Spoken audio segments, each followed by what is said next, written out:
So here we are for our lesson on reasoning, which is the final R in a CER paragraph. So after this lesson, you should be able to say, I can write reasoning that provides an explanation of why the evidence matters or what it shows to further support or clarify a claim. So our icon for reasoning is this little person right here with the turning gears in their mind because they're obviously thinking really hard. So reasoning is the chance in your writing to explain the reasons the evidence supports a claim. Not the reasons you think the claim is right, but the reasons why what you're saying supports it and kind of just explaining it a little bit more. You get to really explain your thinking and kind of lay it out there for your audience. So the idea with this is that you do have a claim that you're trying to prove. That's your answer to the question. You already have evidence that is supposed to support your claim, but now not everybody's really going to understand how does the evidence actually prove your claim, and that's the job of the reasoning, is to provide that link that really shows how these things go together, why you picked the evidence you did, and finally put your case all together in the end. So how do you know what to add in your reasoning section of a CER? Since we are looking for an explanation and a link between the evidence and the claim, your reasoning must be connected. It clearly explains why the evidence is important and or why that evidence is relevant on this topic. What is the evidence doing in your paragraph? Why is it there? Why did you pick it? Show those connections. The other idea is that it needs to be integrated, it needs to be built in, and it needs to show the link clearly between claim and evidence. It needs to flow, and those two parts need to be connected within it, not just explain this evidence shows my claim is right because, but you want to actually talk about the evidence a little bit and talk about the claim a little bit in there.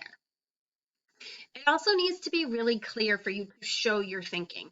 You don't want to spend forever trying to explain what you're thinking. You want to get to your point, make your point, and move on. Because if you talk too much, you're going to start losing your audience. And hopefully I'm not doing that to you right now. So I'm actually going to move on. And I'm going to move on to the big no-no. You do not want to do this one. Do not repeat the claim or the evidence as your reasoning. Now, I know I've talked about wanting to connect these things, but reasoning is not just repeating, oh, my favorite season is fall. That's your claim. That's not reasoning. You could take evidence and say the beautiful colors are really inspiring and it makes me really happy to see them. So that helps. That's why fall is my favorite season. I'm taking the evidence of the pretty leaves and explaining them to show why this works. I'm showing my thinking on it. So no just repeating. And let's take a look at those example CERs that we've been working with. So here's our claim about favorite sport being baseball. We also have our evidence right here about me playing when I'm younger, different positions, and playing at different levels. So I think this evidence is sufficient and relevant to support it, but now I want to take that final step of explaining these connections and showing my audience why this evidence proves my point.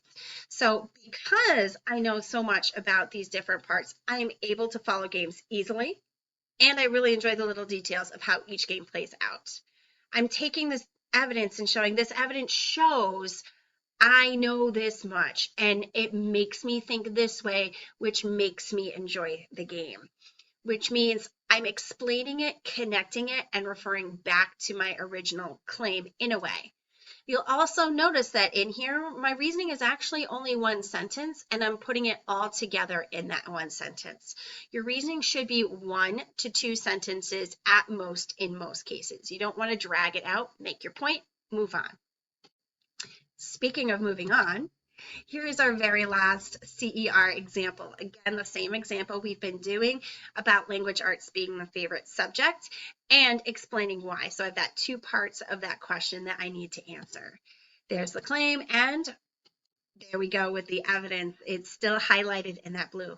You'll notice in this one, the evidence is actually spread out a little bit. I have evidence of always liking reading and writing, and that I like to use the skills to help me learn anything else. So now I want to explain what these pieces of evidence do in my reasoning, which is red. Really quick before we move on, you'll notice that my red is spread out throughout the paragraph, not just at the end. This time what I decided to do was explain some of my pieces of evidence as I go. It just felt more natural in my writing this time. I've always liked reading and writing, explanation, so it's natural for me to like this subject. If I like the skills, I like the subject, it goes together. I'm explaining it right away. Then finally, I explain why using the skills from LA is important to me.